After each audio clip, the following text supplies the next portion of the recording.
So, like I said, let me show you the lovely piece of jewelry I'm going to be making today. It's our gorgeous Harlequin bracelet kit. So this fella just here, like I said, the pattern is completely free. I don't know why I just did that, but it was fun to do. But yes, this is the gorgeous bracelet that I'm going to show you how to make. Like I said, the pattern is free. So if you want to go and grab that one, now is the time. Jump on and head over to the Bead Spider website and grab that straight from us. It's available for free for the next week.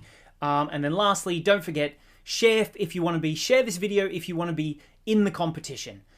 Oh, okay, great. We can finally begin. Let's have a look at our little bead colors, shall we? Let's see, where are they now? Where's my mouse? Here it is.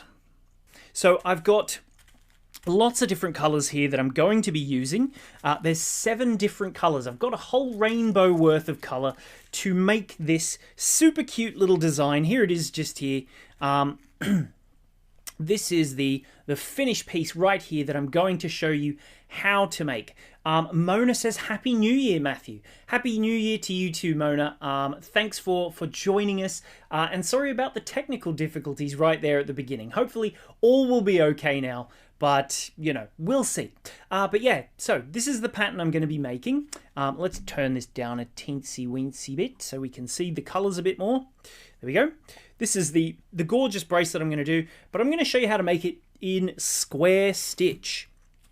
So like I said, I've got 7 gorgeous colors just here, all colors of the rainbow, and then I've got myself a really nice silver color here to go in the center to sort of show that little honeycomb shape. The reason it's called the heart, you've seen them before, but there's, you know, those really nice Venetian style masks where it's like the sort of the cream color, and then they've got this really fun sort of honeycomb shape. I've got one direct from Venice, and it inspired me to make this really gorgeous little bracelet. So let me just show you the colors. I've chosen to use all color lined colors. So here we go. Let's just get them all out. Every single one of these is color lined, so it helps to give it this almost shininess, which is really nice.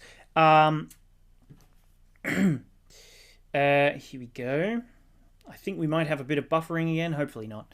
But yeah, so all of these gorgeous colors. So see how they're a little bit iridescent? Instead of just using an opaque bead, which could look a little bit sort of solid color-wise, I've gone for color-lined ones just because, like I said, it sort of shows this shininess about them when you're wearing it, but also you see the color really, really nicely on top as well. So it's sort of best of both worlds, if you will.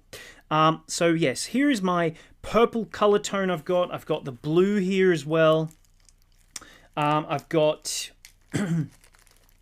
2 different blues. I've got a green, I've got a yellow. Each one, obviously, the pattern does show you them all. So if I show you the little pattern itself, that what I'm going to be working with, it does include instructions on how to do square stitch, but I'm going to show you that. So here is the little pattern just here, which is, like I said, you can get for free this week. Here's how to make your little tapered end, but also here you go. Here are your colors.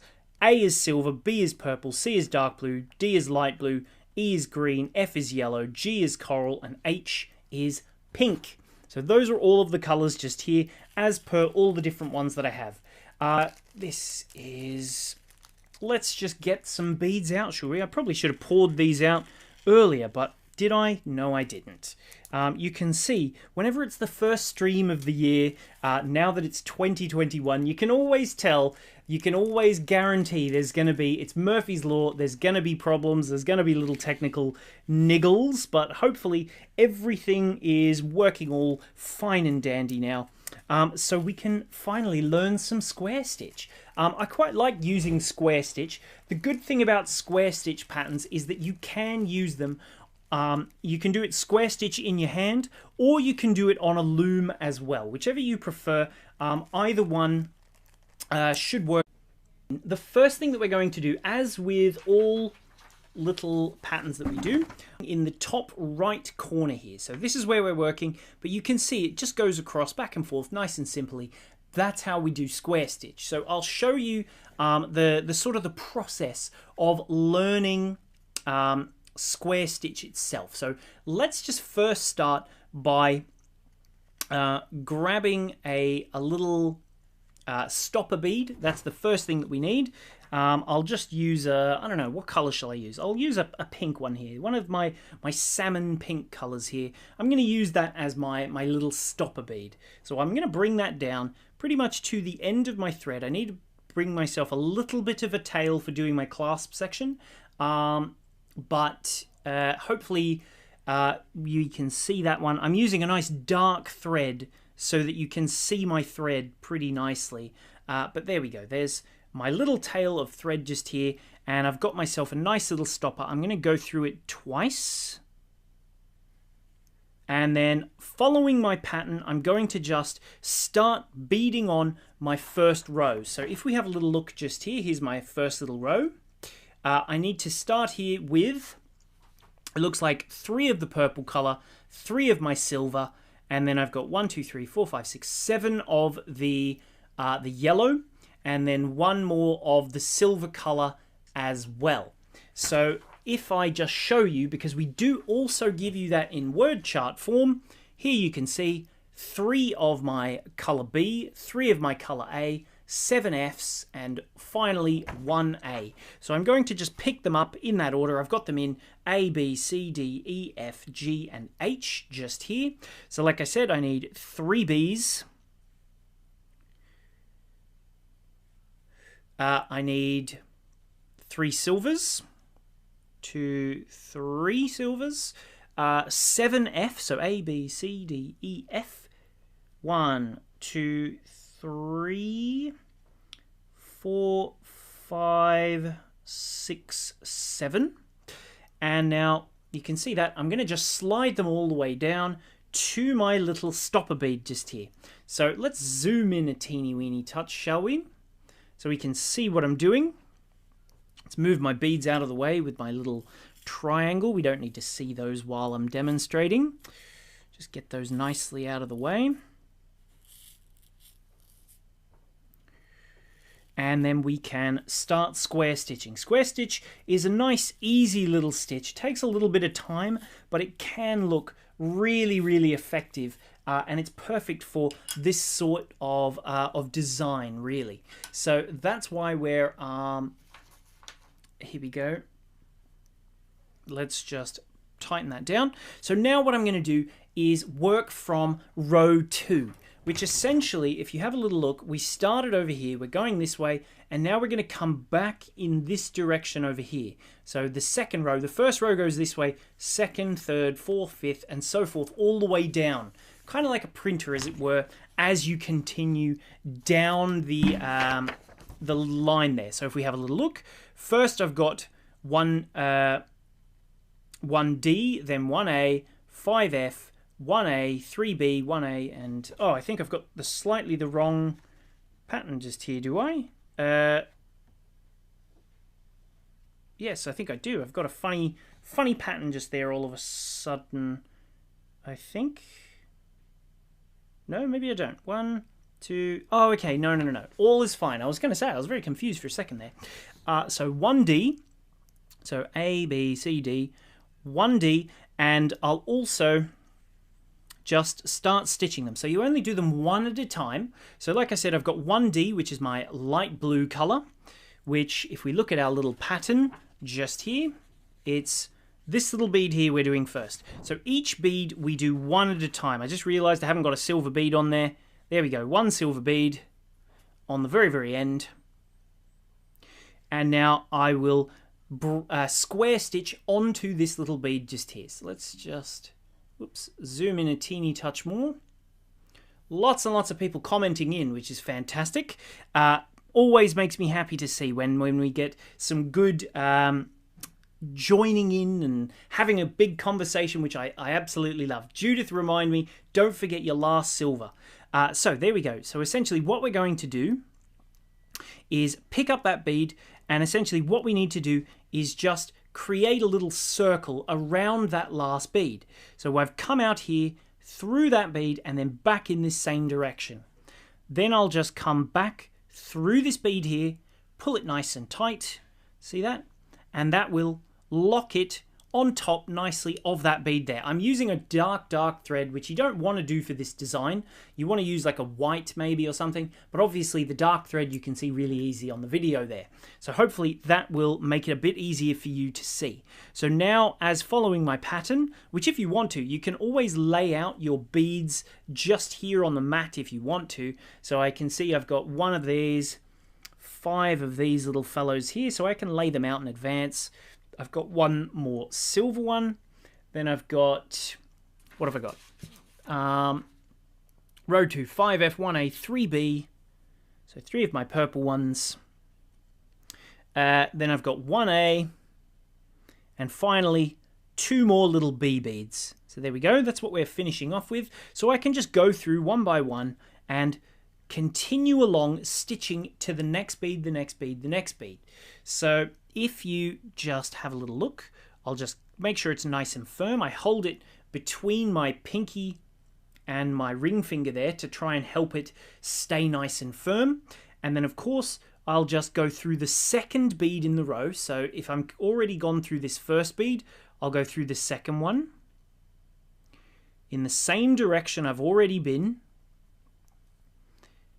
And that will come out towards my little silver bead here. So if I pull that nice and firm, you can see the thread is coming out between these 2 beads here.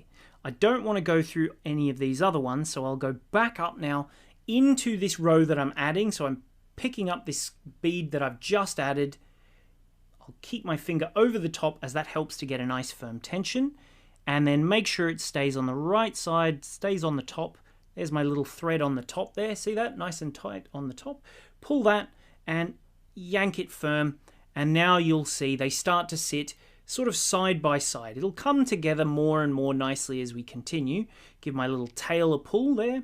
And now I'll do my next bead. This one, of all the rows, the second row is the most difficult. And then after that, it's smooth sailing. Really, really easy to work.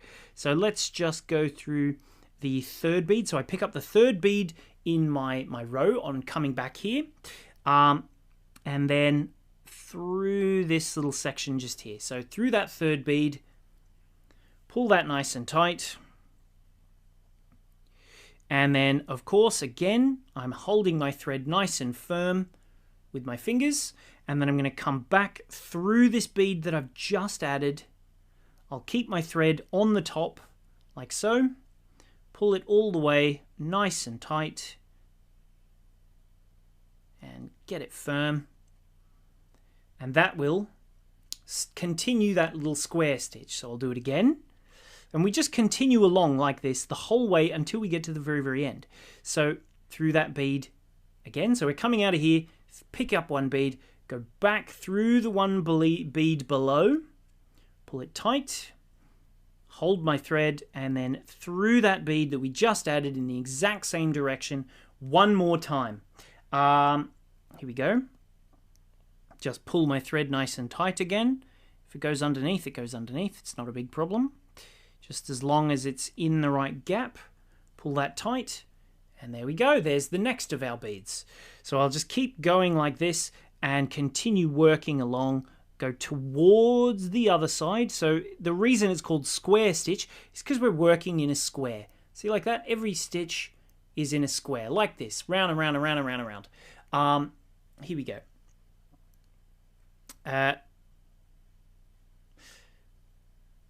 So let's just pull that one through there, go this just here, and continue it around again.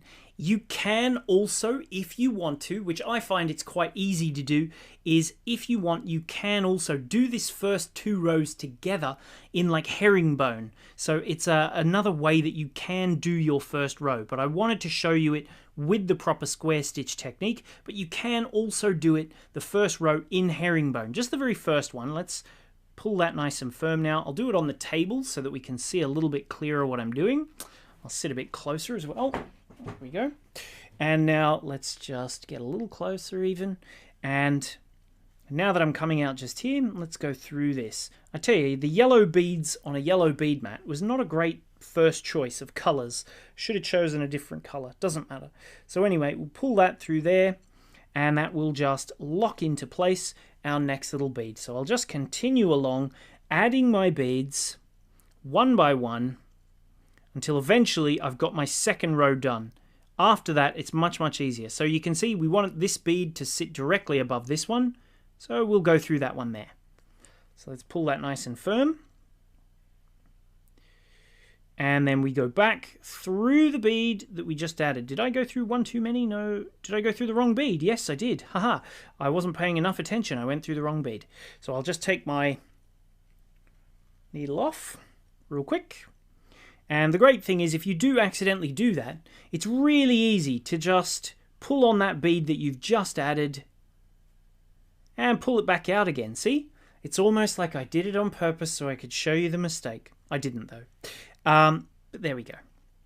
So there you can see it comes out really quickly, really easily. Just thread your needle back up and you can continue before any errors have been made. So I'll just thread my little needle, my spider-on thread back onto the needle again. There we go. And let's continue. So I accidentally put it in the wrong spot. Now let's put it into the correct one. So just here where this little bead is, we'll go through that next bead. And like I said, working in that square, we're going to go through that bottom one. And now jumping back up, we're going to do the second side of our square. Through the bead that we just added, pull it a little tight. Get it nice and firm by holding the little glass bead. And then we can continue on. So now I'll pick up a silver. And we're almost at the end of our first little row here. You'll see it's much quicker and easier. The further into it, the more that you've got to hold on to, the easier it becomes. Here we go. Let's just pull that nice and firm again. There we go. And you can see the little pattern does start to come together. There's a couple of different ways that you can do your little stitches here as well, if you want to make it extra firm. Depending on your tension, whether or not you're a bit of a loose tension person, or if you're a firm tension type person, you can very easily increase your tension with a very simple little technique when we get to the end of the row, which I'll show you it just now. I stitch myself. Let's just pull my tail thread a bit tighter again, just to make it a bit firmer. I love having a nice firm tension, but like I said, if you struggle to get a firm tension, there is a solution when you're doing this little square stitch bit that will make it nice and easy for you. So let's just continue through these last few beads. How's everybody going so far for 2021, by the way? What have you all been doing? Glad 2020's over. I know I saw, I think it may have been Doris saying that let's all forget about that one, or maybe it was Jan, I'm not sure. Oh, Rachel is here as well. She's... Oh, no, the comments disappeared. I'm not paying enough attention to the comments. I'm in my own little bead world, making my my little square stitch piece here, that I'm missing out on all of your little comments. Also, this is something worth watching out for. Make sure your thread doesn't get caught on previous beads in the row. So see like that, how it gets a little bit caught? You just use your needle, lift them off like this, and then you can continue pulling it again. And just keep it very, very careful. This one is the most dangerous bead, the one just before the one you're trying to add. That's where you're most likely to get caught. So make sure you keep paying attention to that bead and then pull it tight. There we go. Because it's definitely easier if you don't get your thread caught. So let's do the last little bead of this row here now. So exactly the same. We finish the row exactly the same as we have been here. Pull that nice and tight. And then through that last little bead just there. Here we go. Pull this one nice and firm as well. There we go. And now this is the part where you can improve your tension if you think that it's a little bit loose and you want it to be firmer. It's really quick and easy to do. So if you can see like this, usually you won't see the black, the sort of the dark color of the thread in between. That will be hidden because you'll use a lighter color thread. Had a nice gulp of tea there. The best color thread to use is actually sort of a skin tone color like this one. See how you don't even see it there almost? That's the perfect color for doing this sort of bead work, because then it's hidden. But I'll come back to that. I'll show you that in a bit. So this is how you can tighten the entirety of your piece of beadwork really, really quickly and easily if your tension is a bit loose. So now that I'm coming out just here, I can just take my needle all the way through the entirety of my row. This isn't a necessary step if you don't want to. It just helps to get a nice firm tension. So then pull that through all the way, and that will, see how it makes it a little bit tight just here? We'll pull that through there, and then we'll thread back through the opposite side as well, through all of the beads until we get to the very, very end one. There we go. See, I'm coming out the opposite side now. The entirety of my design. Pull that through, and nice and firm, nice and tight, beautiful tension. See how you almost don't even see the blue threads anymore? That's because we've got a lovely firm tension. You don't have to do that. It uses up quite a bit more thread, but it's a great way to firm that tension. Like I said, let's see. Oh yeah, I should mention, it's Jermaine and Andrew's how manyth wedding anniversary? I know it's a lot of them. Almost 40, seeing as my sister's almost 40. There must be almost 40 wedding anniversaries too. So let's continue on with the third row. So like I said, I'll just show you the little pattern here. Like I said, it is free. So we're working on this little end just here. This is where we're at. So I've done the first row and the second row now.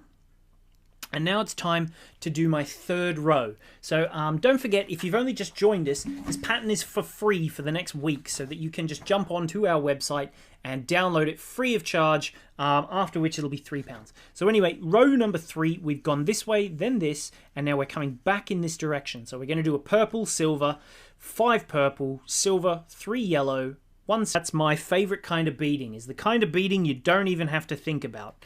So where was it? Here we go. I'll just read it straight from the chart once more. 1 little B bead. I'll pop it just here above me. 1 of my A's. 5 of my... No, yes, 5 of my B beads. 1, 2, 3, 4, 5 beads. 1 A. And you can just mark these off with a pen as you continue along, just to make the process really easy for you. You can just sort of mark them off, mark them off, mark them off. 1 by 1, and then finally I'll just add in my 2 little D beads. Also, don't forget everyone, if you want, we do have this as a kit as well, so you'll get all of these beads that I've got right here, so all 7, so you can make one exactly the same as this. But hey, if you want to make it with your own colors, your own beads, it doesn't matter, as long as all of your beads are the same sort of size, shape, and all of that. It will... yeah, Jermaine says you can make it into a dog collar, which is fun. I'm going to stick that comment up on the screen when it pops up. That was a really fun idea, that you can glue it to a dog collar. So I'll just do this row now really quickly, and that will show you. You can see it's literally just the same process over and over and over until you've completed your bracelet. So it's exactly the same again. Now that I'm working from here, I'm coming out of this bead here. Let's zoom back in again to really see what I'm doing. I'm coming out of this bead. I've picked up the first row of my first bead of my row here, and I'll just thread through that little bead there. Pull that nice and tight, and then you can see that will sit nicely above that first little bead on top. So just pull that through there, pull it nice and tight, and then it'll sit a bit loose at the beginning, but don't worry about that. It will come nice and straight once we add our next bead. So we pick up the next bead, and then we go through the second one, back from the way we're sort of where our beads, in the direction of the beads that we're adding.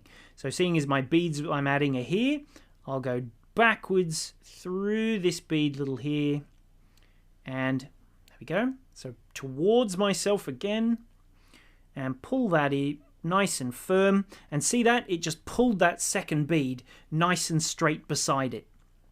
So I'll do that one and pull through there, and then use my fingers on the top and just give it a little tug to make it a tug to make it snug, as I will say. So there we go. We just do that one there. We'll do the next one. So again, I'll do the needle back towards the beads I'm adding in this row. So pick up one bead towards, to make that little two sides of the square. Hold it nice and firm between your fingers. Go through the bead that we've just added in the direction that we're working. So pull that nice and tight again. Hold the beads and yank it to get it nice and firm. And you just continue along like this until you get to the very, very end. Don't worry, I'm going to jump ahead and I'm going to show you how you can make this on a loom, because square stitch you can also do, if it's a square stitch pattern, you can do it on a loom as well, which is a really quick way of making your designs. Loom is certainly faster than working on a working in square stitch. Square stitch is a little bit slow, but you do get a really nice finish. It's also very important to make sure that your beads are all very much the same size. Otherwise, you'll have a higgledy-piggledy-wiggly little square stitch piece. So it's important that the beads are the same size. So yeah, use the same brand and maybe even the same surface. So if you want to use Mayuki, you can do that. Speaking of which, speaking of Mayuki, we have just received our first shipment of new Mayuki size 11 seed beads and Mayuki size 15 seed beads. They've just arrived. I know a lot of you love working with Mayuki, so we listened to what you had to say, and it was the most common thing that people wanted from us, was that we would be able to bring out Mayuki beads so people could get their Mayuki ones from us as well. We've got, I think they'll be coming very, very soon, maybe on Monday. We've got 75 colors of size 11 Mayukis coming, and I think we've got about 65 colors of size 15 in Mayuki as well. So they will be available on our website. Very fun, simple little design. I'm almost at the end now. I'll just continue along doing these last few beads, and then I'm going to jump over and show you how to do it on my loom. I'm using a Rix beading loom. Kay asks, wait, I'll see if I can stick that on the screen. No, can't see it just yet. It'll be there soon. What beads do you recommend? Asks Jan. Where's that comment? Has that come through yet? Here we go. Show that one. There we go. What beads do you recommend, Matthew? Says Jan. Well, Jan, I think it's completely variable as to which ones you want to use. Sometimes, because you can use delicas for this design if you wanted to. They'll sit really nicely if you use delicas. This is one that lends itself nicely to delicas as well, if you want to try that. But personally, Mayukis are very, very lovely little beads, but I really do like using the Preciosa ones just because you get so many more beads for the same money. The precision of them is really, really nice. The Preciosa ones, that's our main sort of staple bead that we use most often. But yeah, I really like using Preciosa ones just because I think you get more bang for your buck with how many beads you get. It makes it really, really inexpensive to do a bigger, longer project if you're using those Preciosa seed beads. But Mayukis are lovely as well. Toho, I mean, they're all very, very good. The only ones I don't recommend are craft seed beads. Ones that are labeled as craft seed beads tend to be higgledy-piggledy and like a big fat mess, and they're all really irregular size, so I don't recommend those. But Japanese 11 and Czech size 10s tend to be really good. Here we go. And Kay asks, are all of the beads you're using color lined? Yes, they are. It gives them this really lovely sort of iridescence that I really like. If I get it nice and close, you can see a little better like that. So see that the color is really, really vibrant when you use those color lines. That's why we choose them. But like I said, if you get the kit, you will get all color lined beads. So you don't need to worry if you're grabbing the kit, which is 30% off. I should have just realized that I didn't mention that the kit, if you want to get it as well, which includes all the beads, is 30% off. So I'm going to jump ahead now, and we'll pretend I'm going to show you now. The stitch is exactly the same. You just continue on and on and on forever and ever and ever. And if you want to go back and forth, do it every even row. So row 2, I went round. Row 4, you can do it again, and so forth, to tighten it up like that. Now, let's have a look on our loom, shall we? So looming is really fun. If you want to do this a bit quicker, it does work out really nicely. Plus, you can almost join both techniques together to make the process even quicker. Let's just zoom right out here. You might even see my lap while I'm doing this, but we'll see. There we go. So looming is really, really fun, really quick and easy. It's predominantly the setup is the slowest amount of time, but it's way quicker when it comes to doing your beadwork. Now, the difference when you're doing your little pieces like this one just here is if you are using the loom, it does make it much, much quicker, but you have to be careful when you're weaving that you don't miss any of those sort of, they're called warp and weft threads. So the warp threads are the ones that go up and down. Wait, I'll show you. So the warp threads are here. You can see I've used a sort of a hidden color so that you won't see it. You need to make sure you don't miss any of these when you're doing the work. But lastly, the other thing you need to know is if you're going to do this pattern. Doris said, did you say you're going to start getting Mayuki Delicas or seed beads? Doris, we already have Mayuki Delicas on the website. You can get those. We've got about 200 and something colors, 220 colors. We're just starting to get the seed beads. So size 11 and size 15 seed beads. Now, let me just show you. Yes, let me just show you the difference. If you're doing it on a loom, you don't work back and forth and back and forth and back and forth like that. You continually work in the same direction again and again and again. So you need to read your word chart in the opposite direction each time. So if you have a look, for example, row 1 where it says an L, we're going to be working towards the left. Then R, it says towards the right. But when you're in loom, it's just always towards the right, towards the right, towards the right. So any of the ones that are, so all of your even numbered rows, you do them back to front. So where am I up to? I can't remember which one I was up to. I can just have a look, I guess. So if we have a look, you can see, actually, doesn't matter.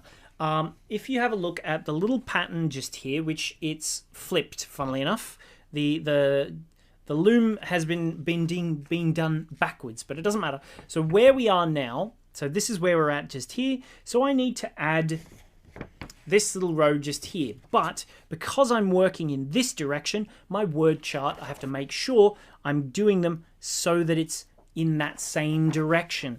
So with this particular one just here, I'll follow my word chart. I'll see if this one is forwards or if this one is backwards. Looks like it's row number 1, 2, 3, 4, 5, 6, 7, 8, 9, 10, 11, 12. Row 13 I'm at. So row 13, 3 H's. Yes, great. So this one I have to read in the correct direction. Row 13 I'll read in the correct direction. Row 14 you'll see in a minute when I get that. So let's have a little look. Don't forget to share, everyone, to be part of the competition. It ends on Sunday, so share this post or the competition post if you want to win those gift vouchers. Don't forget. So yes, let's just grab my thread and I'll pick up my needle here. And I will thread my beads as per my little chart just here. So row 13, I need 3 of my H's. So I'll pick them all up onto my needle at once. So 1, 2, 3 of the H color. Then I need, where am I at? 3 of the A's. 1, 2, 3 A's. What's next? 7 more H's. So the same color again. So the pink, 1, 2, 3, 4, 5, 6, 7 more H's. Like so. What's next? I've got 1 more A. And that will finish me off for this particular little bit just here, which you can see I'm at this row just here. So see that? That one right there with the 3 silvers in the middle and all the way to the end. So the way that you do that, this is really easy and quick. This is why looming is so fast, because you do the whole row in one go.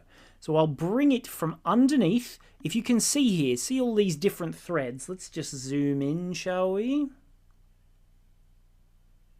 See all those different little threads? I need to make sure I've got one bead between each little thread. The first row can be a little bit fiddly.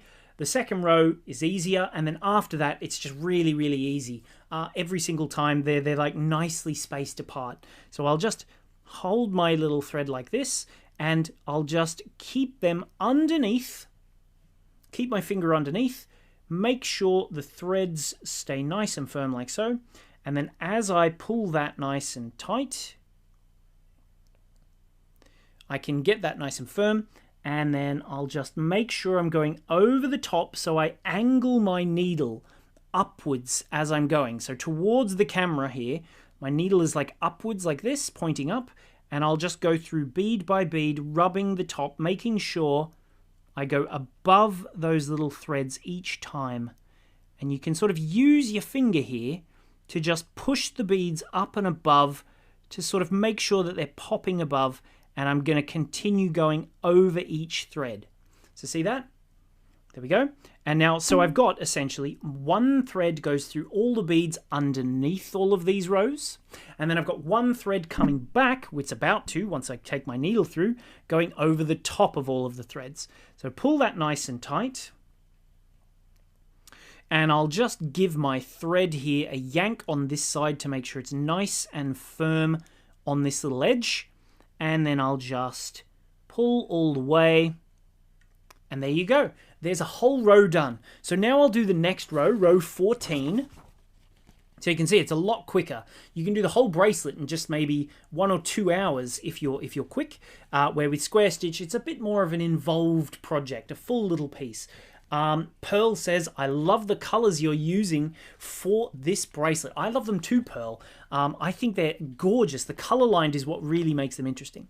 So now that I'm doing row 14, I need to start working backwards. So because I'm doing it in loom stitch, I need to work from the right, read from the right, and end up at the 1C.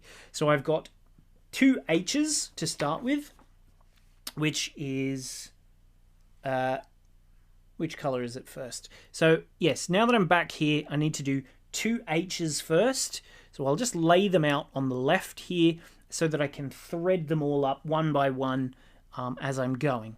So 2 H's, reading row 14 from the right, 2 H's, now 1A, then it's going to be, I'm just laying them out while I do this, row 14, 1A, 3 more H's. So pick those up, 1, 2, 3 more H beads. Then 1A, 5H, 1A, 1C. So just pick them up real quickly. Where was I? 5, 3. So yeah, 2H, 3A, 5. 1, 2, 3, 4, 5. Just there, not 6. Yes, there we go. Silver one, and then where was I? 14. Here we go. 1C to finish off. So one of the dark blue colors to finish off with. Is it? Is that correct? Or is it one of the other ones? Oh right, it's one of the light blues.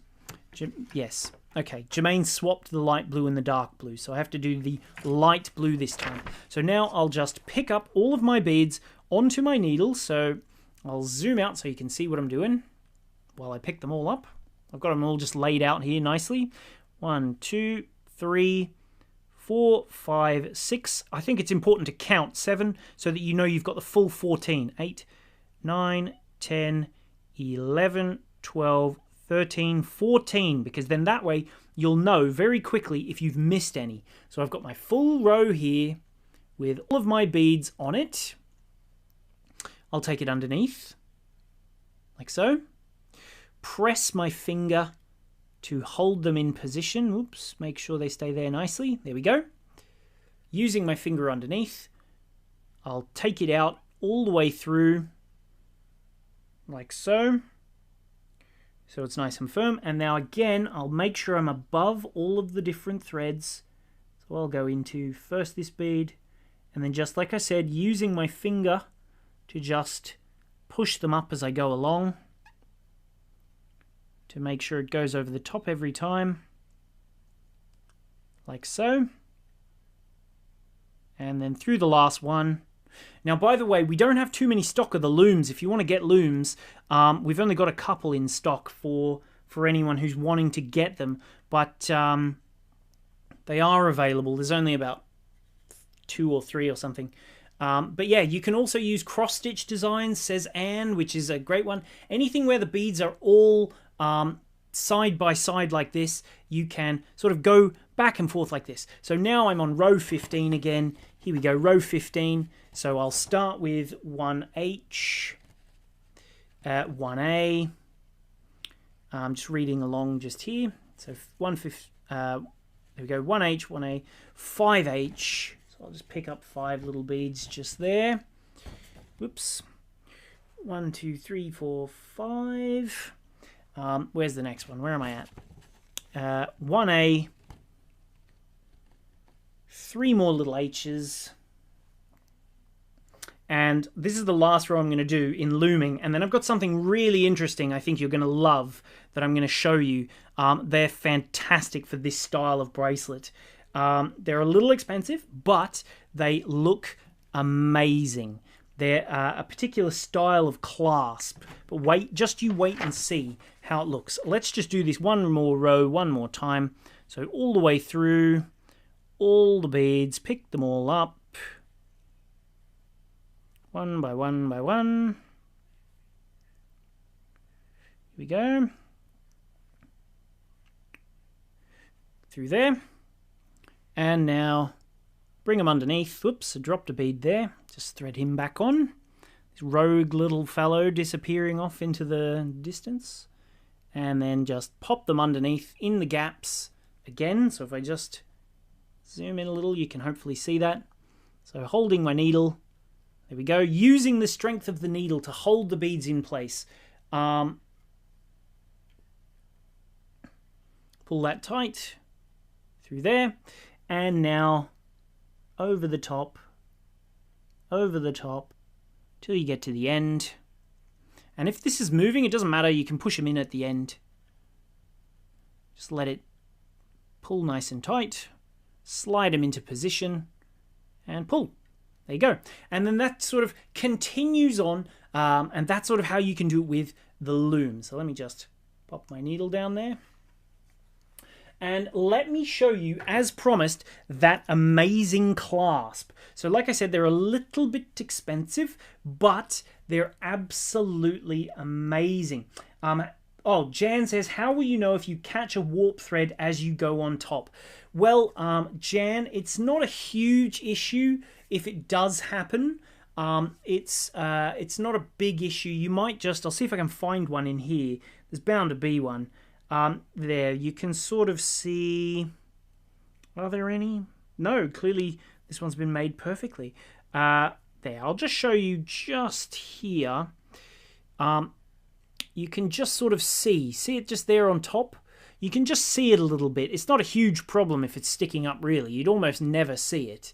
But that's the only thing that'll happen if you miss one. It's just important to try and go along as much as you can. Betty says, the loom is so much faster. Today is certainly a day for learning for me. A learning day for me, she said, sorry. Yeah, so let me show you the clasp now that I got. There's 2 different ways that you can do the clasp. One is which is how it comes with the kit and in the pattern, but then there's the other one which is ultra super quick, but it's looks fantastic. So what I'm going to show you, it's called a bead slide clasp. It only works with this sort of a stitch where the beads, if you've got like a herringbone or 2 beads that are side by side like this, it works perfectly. So it's called a bead slide clasp. They're in the if you click the link in the description, you'll be able to find these as well as the pattern and everything. That's in the link in the description as well. So if you want to get this pattern for free, if you haven't seen it, head to the link in the description to get it for free this week. But yeah, These little clasps, a little bit more expensive, really good quality though, made in Germany, and they're rhodium plated steel, I believe. But let me show you how they work. So see how there's this sort of tubular shape here and a tubular shape here. What we're going to do, see how there's a tiny slit in there? Maybe you can see it if I hold it up. See that? See that slit in the end of the circle? That's going to slide perfectly over my final row of beads. So you can do it from this end or that end, whichever one. And it just slides. Get my thread sort of out of the way, but it doesn't matter if the thread is in the way a little. I want it to be out of the way, but it doesn't matter. So anyway, and then you just slide it nicely over that final row of beadwork, like that just there. And if you've got the right size one, which the 3 which I've put into the website category there, they are all the correct size. I think it's about, I can't remember the size, 30 mil, 3 centimeters, 30 millimeters. And then you can just slide that in and then see how there's this little sticking out bit here and a sticking out bit there. You just fold those down. It'll close this little cap up and then it's secured and finished. That's the whole clasp, done, dusted. You don't have to do anything more to it. It's done. You just then do exactly the same with the second side. So you take your second piece, the second end of your bracelet, and just slide that final row in. So just, here we go, you just got to align it really nicely. In fact, I'll zoom in so that you can really see what I'm doing. See that? It just slides over the top of your final row, like that. Fold that little piece over. Obviously, you won't have any of your working threads left, but I'm going to use those so I can show you how to make that final tapered end. There it is, just there. And then when you want to wear it, you just pinch this tiny little end piece here. Just pinches and it slides out. Whoops, try and hold them in. I don't want to close the clasp over. Well, I mean, obviously you would close your clasp over, but I don't want to. Just slides out like that. And then that separates the two pieces and it just slides back in and goes, ready? I'll do it next to the microphone so you can hear it. Click. Just like that, and there's your gorgeous finished bracelet, just like this. So that's one way to do the clasp. The bead slide clasps are fantastic, though. They look great. They look amazing, really. And then really, really easy to use for this style of work. Now, let me show you the other style of how you can do this clasp. Okay, so I'm going to show you now how you will complete your row, which is super simple to do, actually. So if I just bring my needle onto the end of my thread, just here. So again, because I'm using the spider on, hopefully you'll be able to see this okay.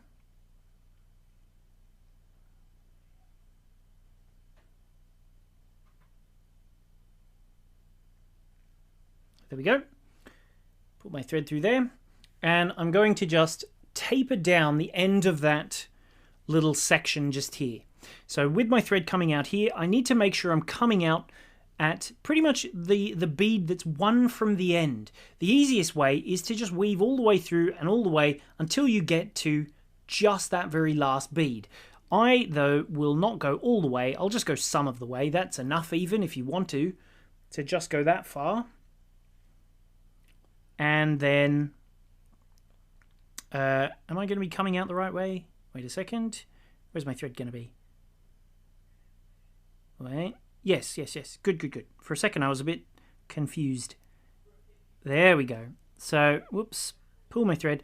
And so now I'm going to just jump up into the next row and make sure I weave to this second last bead in the row. So, just here. Where's my thread? Did I just weave into the wrong one? Wait a second, let's just see what I've done here. No, okay. So let's just weave across here and through these few beads and come out from that second last little bead at the end. So not the very, very last one, second last little bead. So pull that there. And now essentially, like I said, I'm going to create that little taper. So I'm working from this side and I'm going to go that way. So that means with my thread coming out just here, I'll pick up, as per my row, one little yellow bead. And so let's just go through there.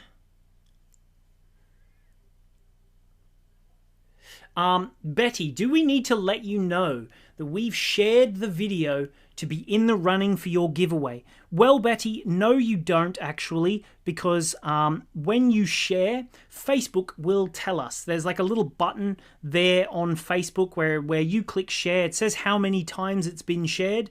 It tells us who's shared and who hasn't and whatnot. So we can just go in there and get all of the names of the people who've shared. So if you share on any of the 3 posts, which is the one where we first announced this on the St. Petersburg bracelet, lots of people shared that one, I think about 100. We've had about 250 people share on the main competition post that we did a few days ago. And then if you want to share on this video, we'll be able to see it there. If you've shared in multiple places, don't worry, you'll still get, you'll definitely be entered. You'll get your 1 entry. Right, great, finally. The buffering has stopped, just in time for me to finish my row. So I'll show you now how we continue on. Let's just zoom in here, and I'll show you how you finish this row and you taper it down once more. Wait, is this about the... I'll explain about looming in just a second. I see Doris has asked about... There we go. Yeah, I saw Doris's little question about the loom. I'll just explain the loom and why it's this particular loom. It's a really good one. It's called a Rix beading loom, which is, there's a lot of positive benefits about it. But let me just add on this row. I'll show you how to taper it down for the next row to start that next row. And then I'll talk to you about the loom, and that'll probably do for today. I think, you know... there's been a lot of buffering, so it's about time we moved on maybe. So there we go. We add on that last little bead, so it's 1 short of the final row. I'll go down into the row below. I only need to go a few beads, but you can go the whole lot if you want to. And then back up into all but the very last bead. There it is. Like so. And now I'm in position to start tapering backwards again. So I'll do the very first bead, which if we have a little look, we're coming out just here. So we would go into that bead just there at the end, second from the end, like that. And then there you can see again, we've now tapered down. Let's just go back through that bead one last time. And we're in position to continue along doing this row again. So you just continue along until you get tapered down, until you have just 2 beads left. And then essentially you add your little clasp onto the end. Right, let me just tell you about the loom real quick. And then that ought to do for today, I think. So I saw there was a question about having only 2 threads on one side and the other. So let's just zoom out and I'll just show you the loom. There we go. So if we have a look on the loom here, it's all about this particular loom. This is the only loom that works this way. But what Jermaine means when she says there's only 2 threads is, see if you have a look at the end here, there's 1 thread here, 1 thread here, which is, wait, let's get the comment out of the way so we can see.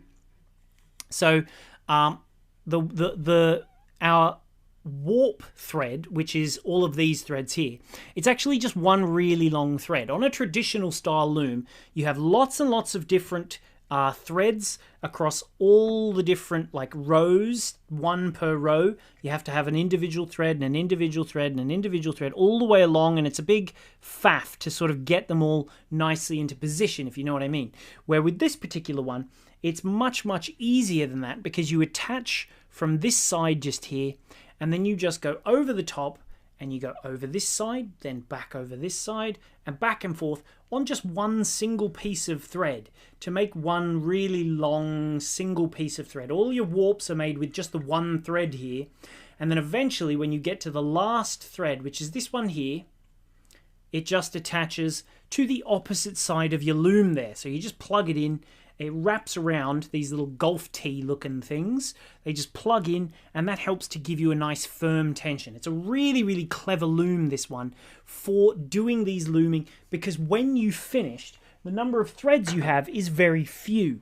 Usually with a loom, you would have each one of your little warp threads coming out between each bead. So you'd have a little. It makes the process much, much quicker and easier for finishing a loom piece, because the actual looming aspect is really quick, but usually many threads at the end is what puts a lot of people off of looming.